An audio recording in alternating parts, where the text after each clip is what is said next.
கடவுள் மனிதனை படைத்தல். கடவுள் மண்ணுலகையும் விண்ணுலகையும் உருவாக்கிய பொழுது எவ்வித புதரும் தோன்றியிருக்கவில்லை. வயல்வெளியில் எவ்வித செடியும் முளைத்திருக்கவில்லை. ஆனால் நிலத்திலிருந்து மூடுபனி எழும்பி நிலம் முழுவதையும் நனைத்தது. அப்பொழுது கடவுள் நிலத்தின் மண்ணால் மனிதனை உருவாக்கி அவர் நாசிகளில் உயிர் மூச்சை ஊத மனிதன் உயிர் உள்ளவனானான். கடவுள் கிழக்கே இருந்த ஏதேனில் ஒரு தோட்டம் அமைத்து தாம் உருவாக்கிய மனிதனை அங்கு வைத்தார். அத்தோட்டத்தில் கண்ணுக்கு அழகானதும் உண்பதற்கு சுவையானதுமான எல்லா வகை மரங்களையும், தோட்டத்தின் நடுவில் வாழ்வின் மரத்தையும், நன்மை தீமை அறிவதற்கு ஏதுவான மரத்தையும் கடவுள் மண்ணிலிருந்து வளரச் செய்தார். தோட்டத்திற்குள் நீர் பாய்வதற்காக ஏதேனிலிருந்து ஆறு ஒன்று ஓடிக்கொண்டிருந்தது.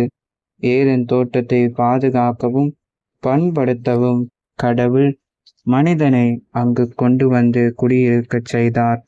கடவுள் மனிதனிடம், தோட்டத்தில் இருக்கும் எந்த மரத்திலிருந்தும் உன் விருப்பம் போல் நீ உண்ணலாம், ஆனால் நன்மை தீமை அறிவதற்கு ஏதுவான மரத்திலிருந்து மட்டும் உண்ணாதே, ஏனெனில் அதிலிருந்து உண்ணும் நாளில் நீ சாகவே சாவாய் என்று கட்டளையிட்டு சொன்னார். பின்னர் கடவுள், மனிதர் தனிமையாக இருப்பது நல்லதென்று அவனுக்கு தகுந்த துணையை உருவாக்குவேன் என்றார். கடவுள் மண்ணிலிருந்து எல்லா காட்டு விலங்குகளையும் வானத்து பறவைகளையும் உருவாக்கி அவற்றிற்கு மனிதன் என்ன பெயரிடுவார் என்று பார்க்க அவற்றை அவனிடம் கொண்டு வந்தார். உயிருள்ளர் ஒவ்வொன்றுக்கும் அவன் என்ன பெயரிட்டானோ அதுவே அதன் பெயராயிற்று. தனக்கு தகுந்த துணையையோ மனிதன் காணவில்லை. ஆகவே கடவுள் மனிதனுக்கு ஆழ்ந்த உறக்கம் வரச் செய்து, அவன் உறங்கும் பொழுது அவன் விலா எலும்பு ஒன்றை எடுத்துக்கொண்டு எடுத்த இடத்தை சதையால் அடைத்தார். அந்த விலா எலும்பை ஒரு பெண்ணாக உருவாக்கி மனிதனிடம் அழைத்து வந்தார். அப்பொழுது மனிதன், இதோ இவளே என் எலும்பும் சதையுமானவள், ஆணிடமிருந்து எடுக்கப்பட்டதால் இவள் பெண் என்று அழைக்கப்படுவாள் என்றார்.